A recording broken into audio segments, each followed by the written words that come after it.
Bonjour à tous, j'espère que vous allez bien. Je rigole beaucoup ces temps-ci en lisant les réseaux sociaux autour de la question du Niger et de l'Afrique en général. Alors, je regarde les commentaires, on nous dit la France, bien fait pour la France, tant pis pour elle, elle est éjectée d'Afrique parce qu'elle exploite les Africains. L'Afrique ne se développe pas à cause de la France. Vous allez voir ce que vous allez voir, une fois que la France sera dehors, l'Afrique va décoller. Bon, je me roule par terre de rire. Je devrais pleurer aussi, mais là j'ai tellement de problèmes sérieux, réels dans la vie réelle que je préfère rire que de pleurer des problèmes de l'Afrique. Chers amis, je vous le dis en tant qu'Africain et amis de l'Afrique ne se développe pas, c'est à cause d'elle-même. Le plus grand ennemi, je dirais le seul ennemi de l'Afrique, c'est elle-même. C'est elle-même. C'est pas la France. Tu n'arrives pas à respecter le résultat des élections. Dans la plupart des cas, ils font des élections, ils n'arrivent pas à respecter le résultat. Après, ils vont dire que c'est la faute des Français. Non. Respectez les élections, bon sang.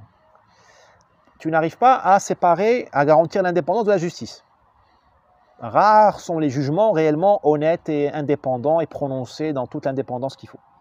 Tu n'arrives pas à garantir la sécurité des investisseurs africains. C'est-à-dire qu'un Africain aujourd'hui, il met 100 000 $ dans un projet, il achète une terre pour faire une usine, il n'est pas sûr du titre de propriété. Quelqu'un peut envahir son usine et lui dire bah, écoute, je suis le gendre du préfet, le gendre du sénateur, je suis la maîtresse du président ou la petite fille de la nièce du président et je prends ta terre. Il prend un crédit à la banque change les règles et elle le met en faillite. Ou lui, c'est la banque, il donne de l'argent à quelqu'un, ce quelqu'un prend la poudre d'escampette avec $1 million et il devient absolument injoignable. Et la justice refuse de poursuivre ce mauvais débiteur parce que c'est le fils du président, l'ami du président, ou il a tout simplement acheté la justice. C'est ça l'Afrique. Alors le sous-développement, il est voulu, il n'est pas imposé par la France. Comment tu veux qu'un pays, une économie prospère, quand tu n'arrives pas à garantir l'indépendance de la justice? Pourquoi les Africains investissent à l'étranger? Pourquoi les meilleurs partent?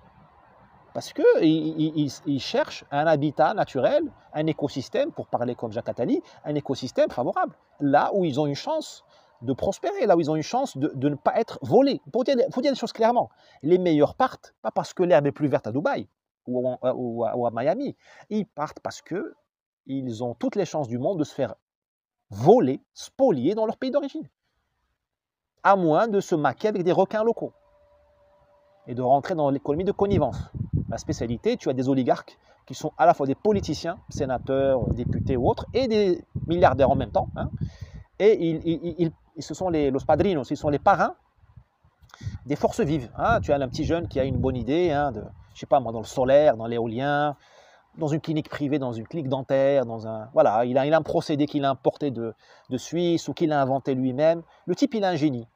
Il a un génie propre au sens d'un secret de fabrique, d'une manière de faire de l'argent, de créer de la valeur. Eh bien, il se maque avec l'oligarque qui lui ouvre les portes de la justice, de la police, il lui donne une assurance contre la spoliation, contre ses associés qui peuvent le voler, contre les aléas de la vie, tout ça. Mais ça fait une économie de connivence parce que le type, quand il réussit, il devient le monopole et il ferme la porte aux autres. Tu n'as pas de concurrence. Donc le capitalisme ne peut pas marcher.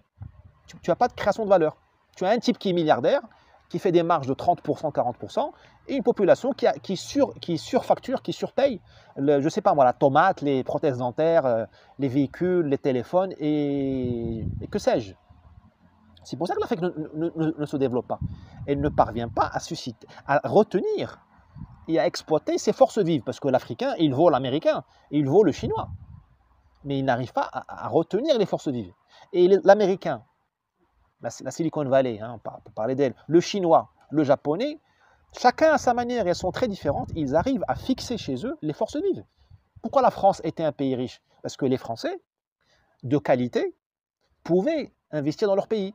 Aujourd'hui, le type, il investit dans son pays, il se fait squatter il a un squatteur chez lui, il n'arrive pas à le sortir. Le Conseil d'État lui dit non, tu dois payer l'assurance pour le squatteur et tu n'as pas le droit de sortir. Tu dois faire l'entretien de ton bâtiment, même s'il est squatté. Ben, le type, qu'est-ce qu'il fait? Il plie bagage, il va à Dubaï. De la richesse des nations, le fameux ouvrage, ben c'est ça, c'est de la ruine des nations. Comme ça qu'on ruine une nation. La sécurité. Donne-moi un pays africain où tu as la sécurité.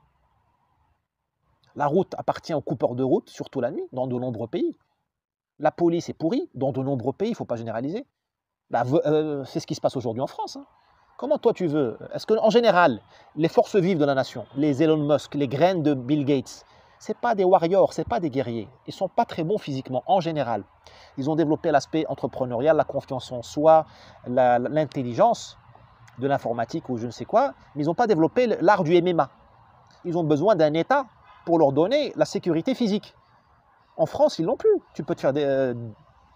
Bon, vous savez ce qui arrive dans les faits divers en France, hein, pas la peine de... Donc les mecs, ils partent à Singapour, ils partent dans des îlots de sécurité, à Dubaï, je ne sais où, pour investir. En Afrique, il se passe la même chose aussi. Donc j'interdis, j'allais dire.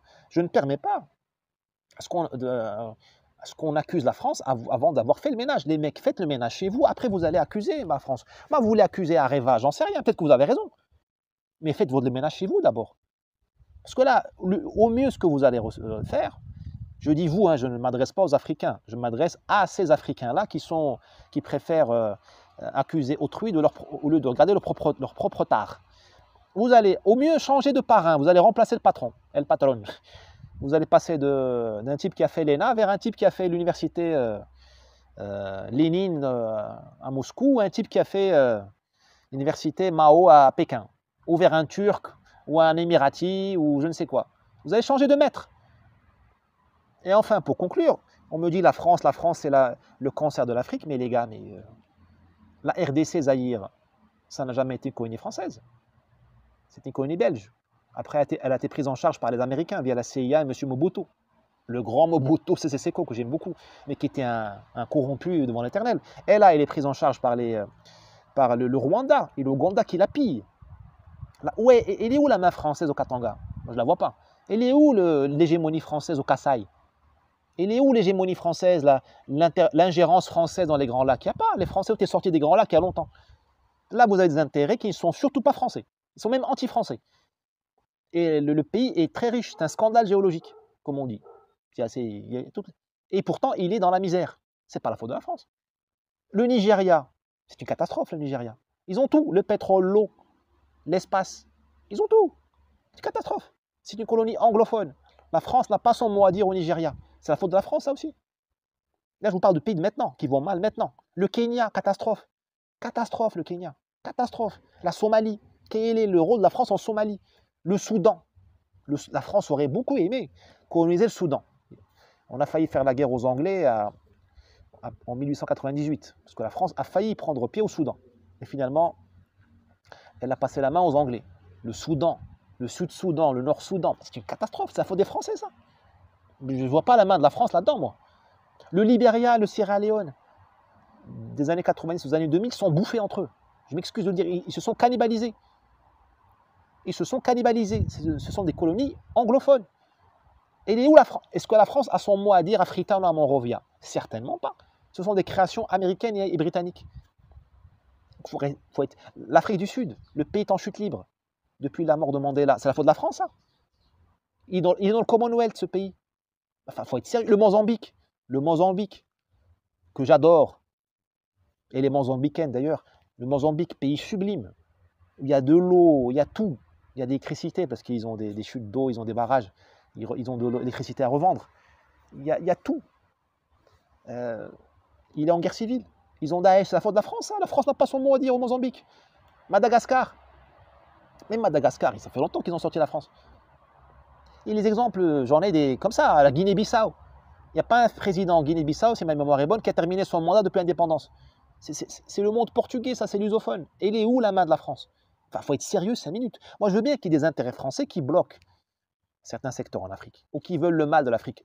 Bien sûr, certainement. Moi, je me travaille pour personne. Moi, pourquoi pas?